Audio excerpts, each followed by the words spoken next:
and welcome back to my channel. I am the Spellsinger and this is my ongoing review of the Fighting Fantasy Gamebook series of books. And this review is going to give you a quick look at this title with its book number. Then I'll read the blurb, we'll check out the plot and those locations, take a look at the game mechanics and the adventure sheet, and I'll run the artwork through this video and then talk about some of my own likes and dislikes, any fun facts that I found, any errors, and a summary, and then a score, and we'll finish with a quick shout out. So this is book 36. This is Armies of Death by Ian Livingstone. So this is a solo effort from Sir Ian, and this came out in 1988, and the internal artwork was by Nick Williams. I think, as far as I know, Nick Williams, this is the first and last effort at the illustrations. I'm pretty sure he didn't do anything afterwards, and I'm pretty sure he didn't do anything before. But this front cover here is by Christos Achilleos, and is a really striking front cover. So yeah, that's the title and book number. So just to give you an idea, I'm going to read you the blurb from my copy. So this says, Agglax the Shadow Demon is amassing an army of undead warriors to conquer Allansia. Setting off from Fang with over 200 veteran fighters, journey east to meet the enemy, but the Shadow Demon is not of this world, and special powers are needed to destroy him. The longer you spend searching for these powers, the stronger he will be. Okay, so that gives you an idea about what you're up against in Armies of Death. So in this adventure, you assume the role of the winner of Trial of Champions. So you are the person that won that trial over, and there was this kind of nod back to these previous books. I always quite like that. And I'm pretty sure at the end of Trial of Champions, there was mention that you weren't done yet. You were going to seek some kind of revenge. And this is that story. So it's quite a cool sequel. So yeah, having earned that 20,000 gold coins or whatever it was, you decide to get yourself an army and have a pop at this evil shadow demon, Agglax, with his undead army, and stop them basically from taking over Allansia, because nobody's ever tried to do that yet. So yeah, you're using your army, bought with those winnings, to battle his own army. And it's a sequel, as I say, to this previous Fighting Fantasy book, Trial of Champions. So you continue the role, of that adventurer that successfully completed that dungeon. And of course, that was in turn a sequel to Death Trap Dungeon, which was the original. So this is almost considered like the Fang trilogy, if you like. Yeah, so in the backstory, you learn how a scavenger called Drek, he found this sealed bottle, and on breaking that seal, he accidentally released Agglax, so of course immediately headed off to assemble an army of death to destroy Allansia. Now, with the location of this adventure, we are back in Titan, so we've got the map here of Titan, and you've got the three continents there, the old world, Cool, and Allansia. And if we zoom in on Allansia, you can see where we are based. And if we go in even further to this Leo Hartus map, you can see where we are in Fang. So we leave Fang, we head through to the city of Zengis and into the forest of fiends before the end battle, which is just outside that forest. So yeah, that's where all this is kicking off. It's a good one, actually. It's a good book. It's got a straightforward plot, but it's quite unique in that you are like the commander of this army. Now, let's have a quick chat about the game mechanics and the adventure sheet. So this one, you begin the adventure with no provisions. So generally you get those classic 10 provisions. Well, you don't in this one. And I don't think there's any potion either, a classic potion that you can choose from. So no provisions, and the book makes no reference to any equipment either. So you're just in your birthday suit. So yeah, there's nothing to start with. The book does contain this new rule though, for mass battles or skirmishes, sort of fighting combat, that good old Sir Ian has come up with. So yeah, you've got this new rule, new mechanic, that works between these opposing armies. So this battle system is quite unique, it's quite simple, to get your head round. So you begin the book with an army of just over 200 soldiers. So you've got like 100 warriors, you've got 50 dwarves, 50 elves, and about 20 knights. But of course you can build that up throughout this adventure. So that's quite smart. And yeah, the full army is never quite used up until the very end, the very end battle. So the only time you get these little skirmishes are sort of potted throughout the story. So you've got that happening.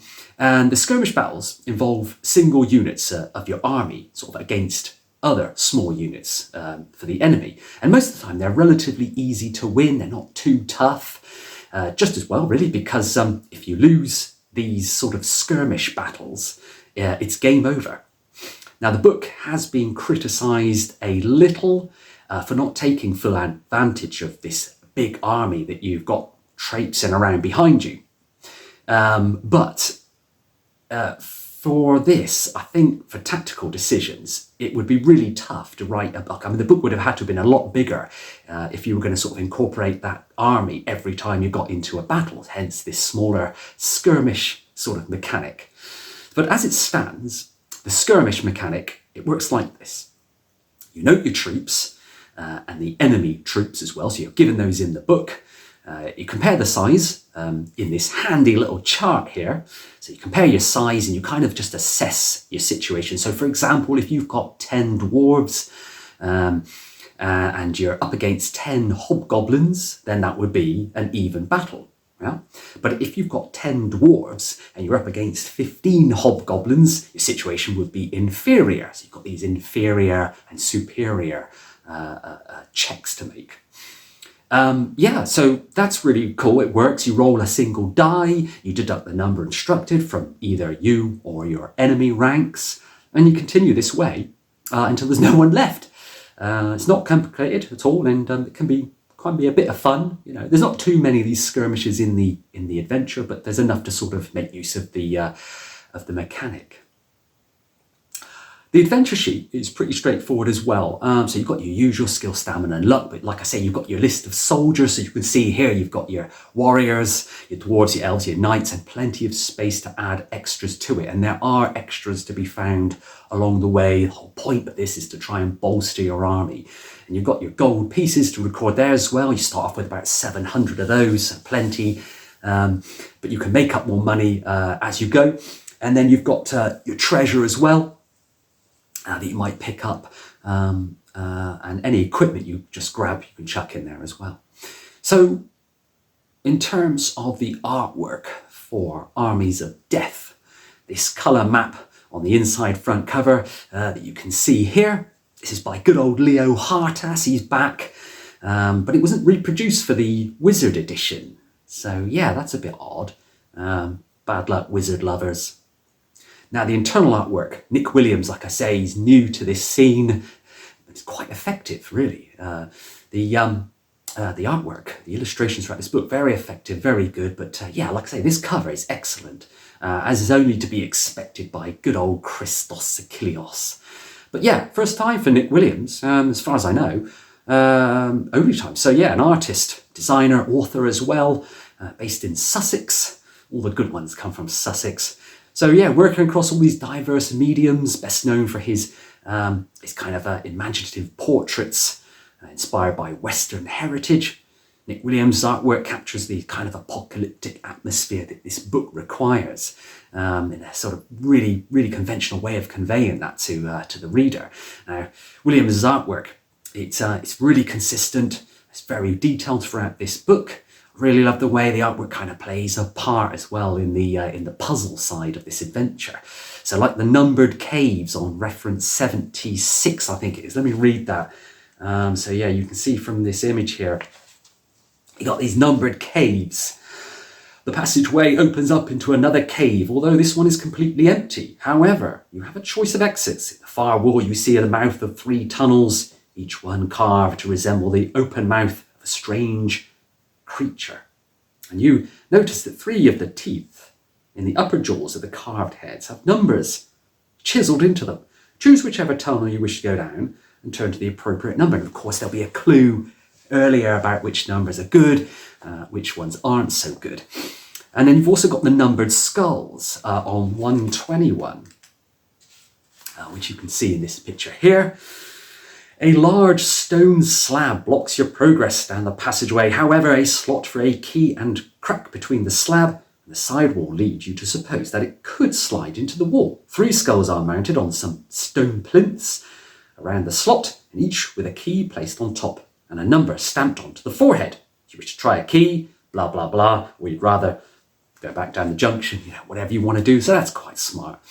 So also, when you meet Aubergine, who's a fellow who owns this inn in Zengis, he shows you a photo of his sailor's crew, which is this one here.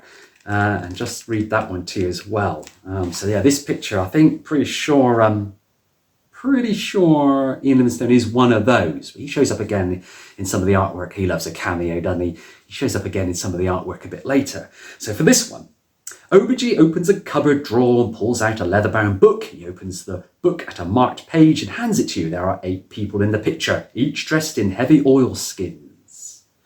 That's me, he says, proudly pointing to the drawing of himself. And that's our skipper priest with the funny hat on. Spike's the one with the hair sticking up. Ewan is the young one going bald before his time. Werewolf's the bearded one. Quill's son is the one with the long hair, and a couple there are Clack and his lass, Welts. Perhaps one day we'll take on Connor himself. He's the best in all of Allansia. Sells in the old world across the Western Ocean, but his reputation is known to all. That's enough about me. What about you? So yeah, that's a really nice touch. I always like it when the artwork plays sort of a good part in these game books. So that's quite cool. Really nice artwork throughout this whole story, really, and it really encapsulates the story in a nice way, giving it lots of kind of interactive feels, lots of really detailed imagery of the taverns and the inns throughout Zengis, and along with some sort of wonderful close-up illustrations of the unsavoury characters and the friends that you will also meet along the way. And as always, I have got a favourite picture, which is Aubergine right here, played by none other than Sir Ian. So that's Sir Ian there, chilling. And it says here, the door opens into a small reception room, which has a low oak beam and white walls. And in the wall opposite, a fire burning in the hearth. Before it is a painting of a small sailing ship. A man is sitting in a high-backed leather chair in front of the fire, vigorously polishing a silver cup. You clear your throat to get his attention, and he turns towards you and says, "I beg your pardon, but I didn't hear you come in. As you can see, I'm busy polishing up this cup. We won at sailing, but I don't want to bore you with my sailing stories. Too late. A room will cost you 2 gold pieces, including breakfast." And he goes on, and yeah, you can sort of listen to him prattle on, and if you do, good things happen. But if you kind of dismiss him, and you don't want to hear his sailing stories, then you can miss out on some key advice. Yeah, really cool. Right then, so some of my own personal likes and dislikes for Armies of Death. I like this one. It's a sequel, not just because it's a sequel to Trial of Chance, but it is quite exciting to read as a kid. I can remember this one from back in the day. Just being in charge of an army was enough to kind of draw me in. But yeah, you play at this kind of successful gladiator turned commander. About 2/3 of the story, sort of a compelling adventure, typical fantasy romp. Lots of nice characters, lots of nice development of those characters, and a sense of progression as well, due to that kind of linearity that Sir Ian loves so much. The mass combat concept is an innovative addition to this adventure and this series, and there's lots of really clever nods to the previous fighting fantasy books as well. So we always like that. There's one where there's this dwarf troop. He mentions working in a slave mine, so that could be Islands of the Lizard King, the slave mines on that island. Also, your army can contract malaria from the River Cock, which is a direct reference to Thailand, where old Livingstone used to spend his holidays.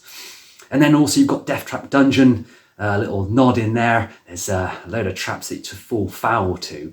And you can also be robbed of all your gold by this leprechaun, who I'm pretty sure is the leprechaun that was in Death Trap Dungeon. But yeah, however, the mass combat system, this skirmish mechanic, at the end is kind of considered a bit confusing and tedious by many. Also that kind of repetitive collection of random items kind of make the book a little bit more difficult.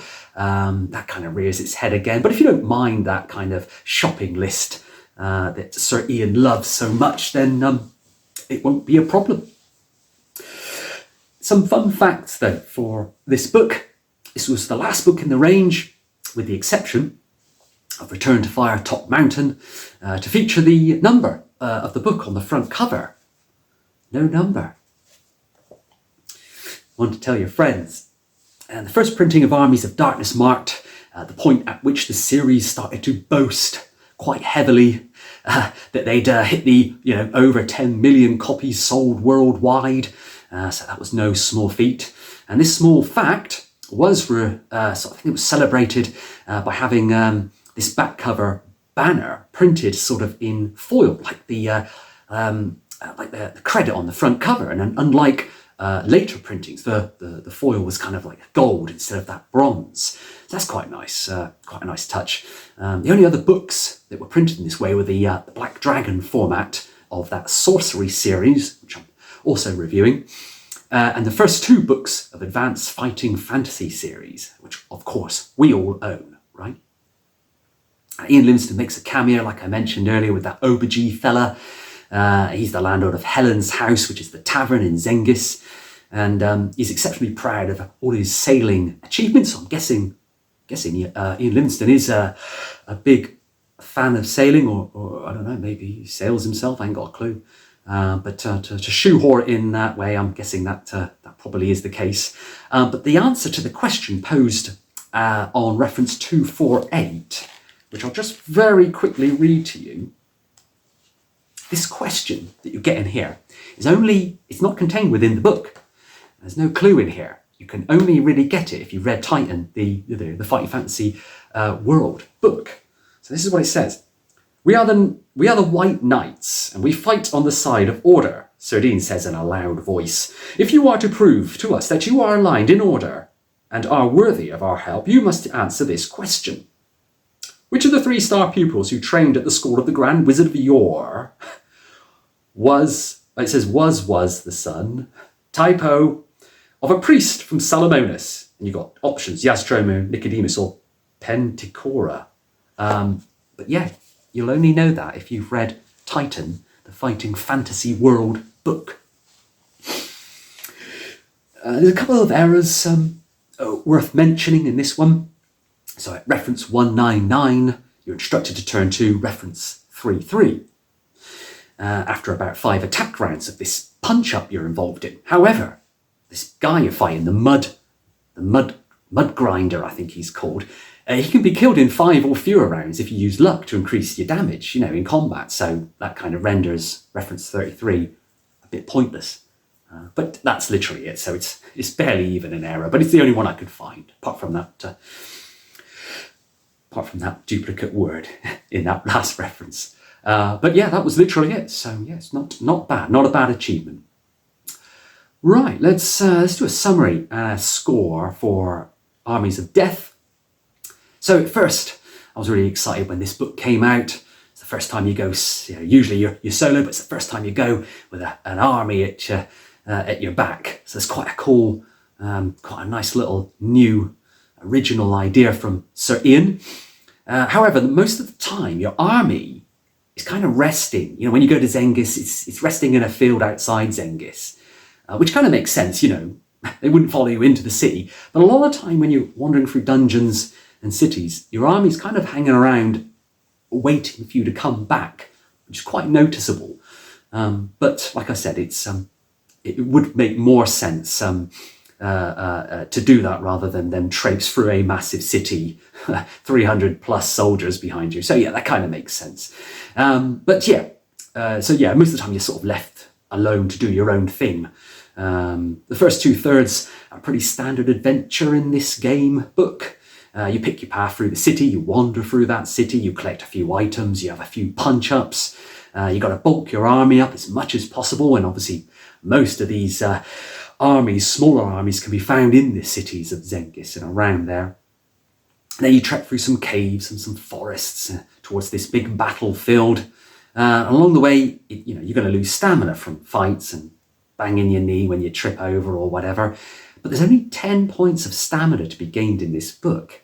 No potions, no provisions. A couple of places where you can gain stamina. But I only found a place where places to gain up to 10. I thought that was quite harsh. I mean, you've got to be really careful. You've got to have a high skill to not take any damage. And there are some sort of quite strong battles, some solo encounters, that you've got to get through. So yeah, there's a few essential items as well. Wouldn't be in Livingstone without those. Like the item in the pawn shop in Zengis that the Oracle will need. And without that, it's game over. There's a couple like that, some information items, usual things, standard fare. But the last third of the book is the big battle, which is just really round after round of fighting and references to Re describing that, some single combat thrown in, and a few cases of roll 4 dice and take that number from one of your regiments. It's a bit tedious. It can be a bit dull. What I did like though was the kind of general plot and the setting. It was very original. Being that warlord with 300 odd soldiers following you around. It's and carrying all that gold was quite nice. That was quite nice. But I did sort of think, this is going to be like a Warhammer thing. I'll send this regiment out towards this one, or I'll get a volley of arrows loosed from my dwarven archers into these approaching hobgoblins. But it's not like that. It's just individual references and individual fights. Most of the battle is description that you just read. So yeah, there's that. Sadly, even that battle skirmish mechanic is not really used in that final battle, which is a bit odd because I thought that was what it was there for. But it's barely in there. So you've got this mechanic. You're fighting horde after horde, and depending on the relative sort of strength of the two hosts, until one, you just basically battle out until one unit or host is depleted to 0. And once a side loses troops in this mechanic, the next roll will lose even more. And as a result, the skirmish battles are usually sort of over quite quickly, maybe within 3 or 4 rolls of the dice. And of course, if your team loses the skirmish, you die as well. Your character dies too. There's no skill or stamina rolling. It's just 3d6 rolls, and that's the mechanic. So yeah, that was slightly disappointing for me anyway. And given the plot and the mechanics, it could have been maybe made for a truly novel gamebook experience. Maybe go for a bigger book. Rather than the 400 references, maybe they could have beefed it up to 500 and gone for a really epic mechanic for this final battle. That would have been good. But as it is, it's fine. It's fine. So you start out with your army, and you have to expand, obviously, that number in your ranks and discover the secret way to defeat Agglax as well, because, of course, he's got this Achilles heel. You've got to discover that. The story's quite linear, like I mentioned, typical Livingston. No real background provided towards Agglax, which is a bit of a shame as well. He's just evil. Monsters and battles, they show up at random. Combat encounters happen without too much reason. And you find, obviously, all these essential items in places and on people in such a random manner, you'd be forgiven for completely missing them. Most importantly, you will need some items to win. Like I said, these essential items.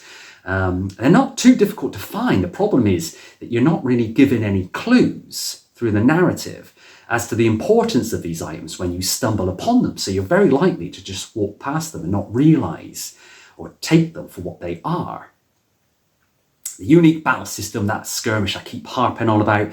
Yeah, so your army can battle within these groups of enemies, and it's not that great, to be honest. Soldiers die in these kind of fixed groups. So in groups of 5, so if you lose one round, 5 of your soldiers die. So this is pretty much standard for fighting fantasy. So instead of losing your 2 stamina, you're just losing 5 soldiers each time. So it's kind of similar mechanic, just given a different name. It is dangerously easy to lose your soldiers, even when your army is equal in strength or greater even. You don't want to sustain too many losses if you want to win this game book, because you do need quite a big army by the end. You can't just go in with those, 100 warriors, 50 dwarves, 50 elves and 20 knights. You're going to get slaughtered. Armies of Death can be a bit dull and unimaginative at times compared to some of the other titles that we've been reviewing, that boast this detailed world building and complex storylines. It's not quite so evident in Armies of Darkness. The combat rules, they should be positive. It should have been a positive attempt at introducing a whole new dynamic, to fighting fantasy books in general. But the rules for skirmish battles don't really feature much, and they're not very weighted in your favour either. Strangest of all is the final showdown, between your army and that of Agglax. It requires no skirmish at all. Like I said, you don't use the game mechanic in that final battle, which is a bit odd.